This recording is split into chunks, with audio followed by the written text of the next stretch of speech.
E tá sendo como eu planejei. Essa é muito boa. Essa é muito boa. Me conta umas 3 coisas aí que pra você mudou. Tipo assim, que você achava, isso era papo de coach, isso não é mais. Eu tinha alguns preconceitos em relação a alguns tipos de convidados. Eu nunca vou chamar coaches, eu nunca vou chamar empresários, puta papo chato. Sabe aquela pessoa que fala, não, vai dar certo, relaxa. Isso é a pior coisa, você fala, relaxa que vai dar certo. Não, você fez isso. Fiz. Fez isso? Não, não fiz. Faz então. Minha vida tava muito estacionada, eu tava muito satisfeito com tudo e tava ok. Só que aquilo tava fazendo mal sem eu saber. Exato. Eu tava comendo mal, tava treinando mal, porque eu não tinha uma missão. Tão legal quanto o destino e você curtir o processo, curtir a viagem, o mais legal é a companhia, cara. É com quem você tá fazendo essa viagem. Uau. Você é um cara que tá todo dia entrevistando pessoas. Sim. E tem entrevista tua de 2 horas, tem de 3 horas. Qual é o recorde de uma entrevista no programa? 11 horas e 50. 11 horas. É. 11 horas. Não, eu não vou mais fazer isso. Ó, vou te falar uma coisa que ninguém gostaria de admitir, tá? As desculpas não atrasam só o seu dia, elas atrasam a sua vida. E eu ouço isso o ano inteiro. Joel, eu vou começar segunda. Ah, depois eu vejo. Ah, quando der eu faço. E todas parecem frases comuns, mas elas não deveriam ser. Porque quando você diz, eu vou começar amanhã, quase sempre é medo. E medo de não dar conta, medo de errar, medo de sair do confortável. E o famoso, depois eu vejo, na maioria das vezes não é falta de vontade, não. É excesso. É quando a mente está cheia do que você nem sabe por onde começar e adia aquilo que poderia resolver agora, gente. E quando alguém fala, eu vou pensar, muitas vezes é só dificuldade em dizer a verdade e dizer um belo de um não. E toda vez que a gente diz sim para os outros, a gente começa a dizer não para nós mesmos. Então, ó, faz isso por você.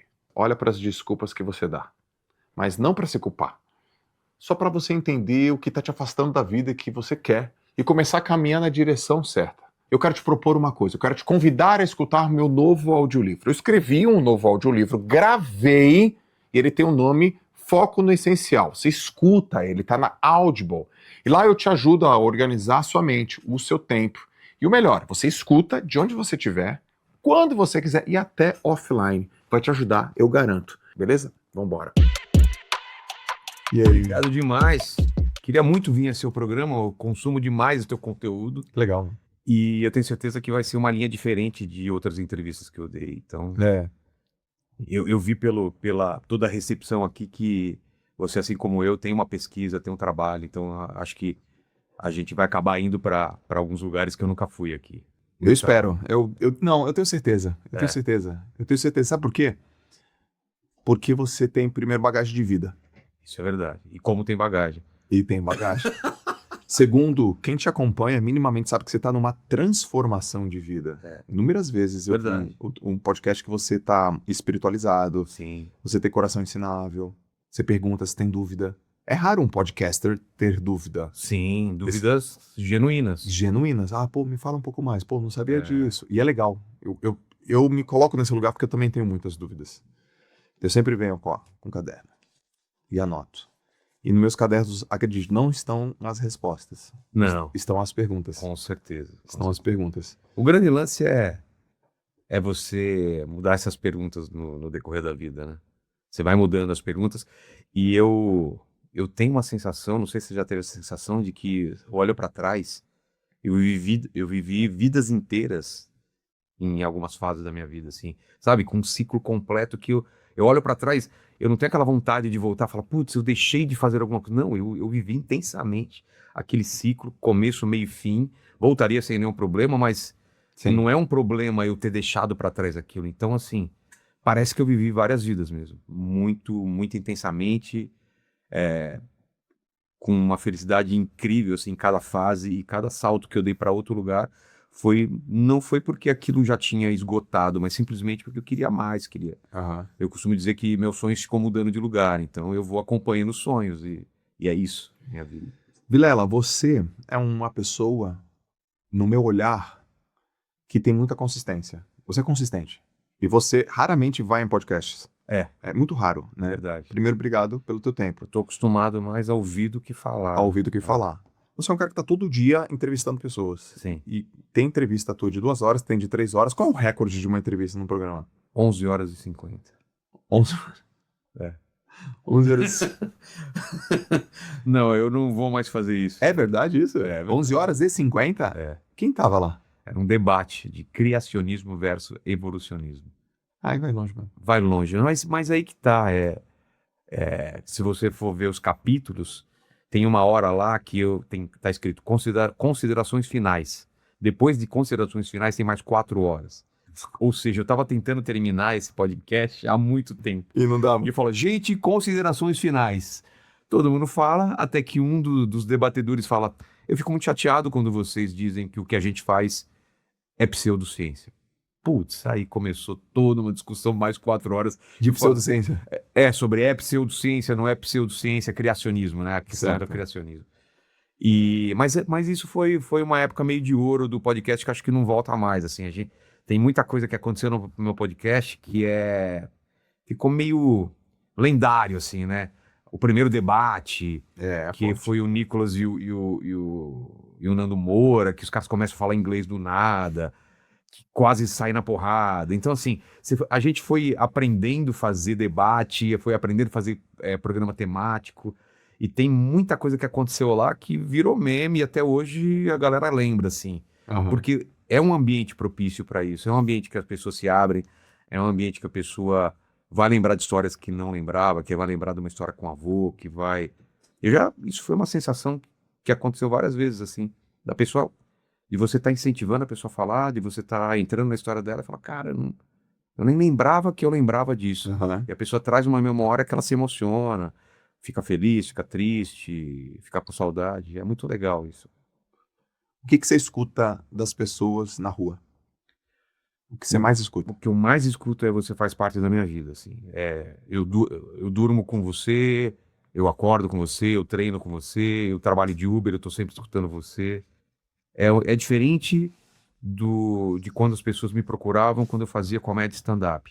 Que era muito legal, mas era assim, já passando a mão na bunda ou fazendo uma piada. E aí, cara, não sei, eles vinham assim, tipo, você é o engraçadão. E eles se decepcionavam um pouco porque eu no dia a dia sou um cara mais sério. Eu sou um cara mais recluso, só na minha. Então, a pessoa que me encontra no aeroporto, às vezes vai me ver quietão no meu canto, escutando uma música. E normalmente as pessoas esperavam de um comediante stand-up, que é o cara engraçado no palco, de eu estar sempre bem, contando uma piada. E aí, conta uma piada, mas. Aí eu sempre falava assim, pô, se você encontrar um proctologista, o que você vai pedir pra ele, cara? Então, assim, agora com o podcast, acho que as pessoas me conhecem mais. Eu tô mais próximo, a minha persona do podcast é mais próximo da minha persona do mundo real, assim. Porque quando você tá no palco, você sabe. Quando eu vou dar uma palestra, hoje em dia, ou quando eu tô no palco fazendo comédia stand-up, você pega uma parcela do que você é e você multiplica por 1.000. Então, na época que eu era solteiro e fazia stand-up, eu era o cara solteiro fazendo stand-up. Casei, tive filho, você vai mudando isso, você pega essa parcela da sua persona e você multiplica. Uhum. No podcast, como eu trato com várias pessoas, cada aspecto da minha vida tá lá. Então, se eu tô recebendo comediantes, vai ser uma coisa mais solta, uma coisa de papo de bar, mais entretenimento. Se eu tô falando com um pastor, é uma coisa mais espiritual, mais o sentido da vida que eu tô buscando. Se eu falando com um político, eu vou ter que ser um pouco mais agudo, vou ter que perguntar um pouco mais, vou ter que ser um pouco mais inconveniente do que eu não seria com um cara normal, principalmente quando ele está em campanha para um cargo público, e eu aviso ele antes sobre isso. Então, assim, eu costumo dizer que no podcast eu posso dar vazão a cada aspecto na minha vida e eu me sinto mais à vontade.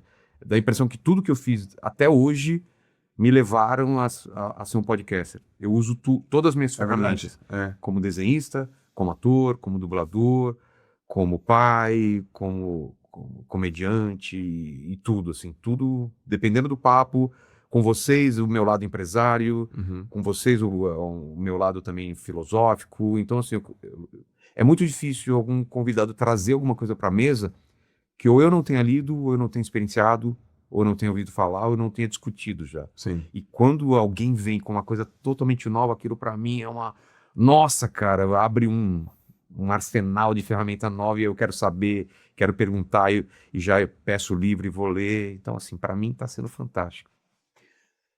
Eu vou te fazer algumas perguntas assim, ó, pessoais. A impressão que dá é que eu tô falando demais. Tá nada. Não, eu sei, mas é que No meu programa, quando Você escuta, né? eu escuto mais, e quando eu começo a falar muito, eu já paro. E aqui, como eu tenho que falar, eu falei todo esse tempo, falei, caramba, Não, você vai falar muito mais. eu tô falando tudo isso, eu não deixei ele cara falar, não, mas eu tenho que falar. Eu falo realmente. menos, Tia. Eu falo bem menos. É.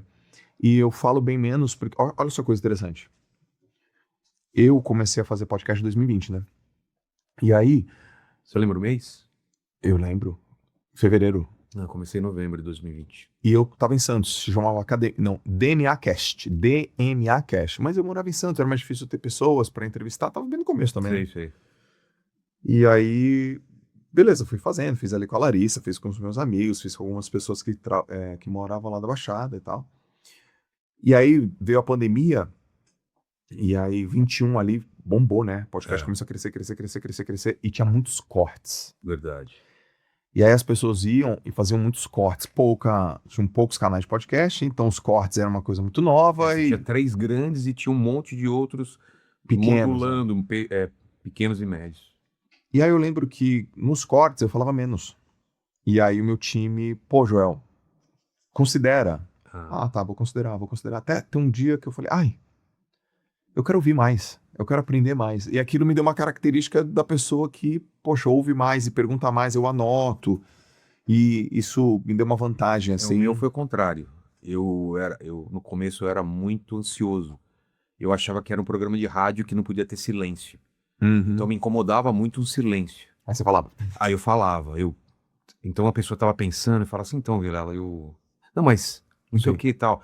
Depois eu percebi que não, que tinha câmera, era outro ritmo. É. Pô, você vai falar com o Clóvis de Barro, você tem que respeitar o silêncio dele, né?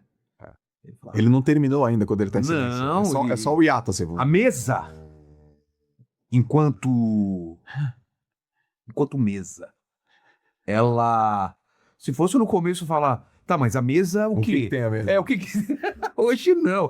Cara, eu me divirto, vou lá e tô...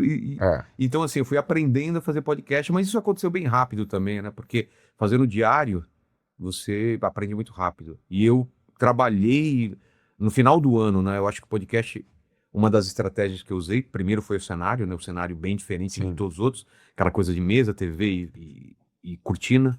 Aí você viu o meu totalmente caótico, todo diferente, mais longo, mais profundo, não era mesa de bar. Sim. E o pessoal, eu sabia assim, eu comecei em novembro, eu falei, o pessoal vai parar Ano Novo e Natal. Todo mundo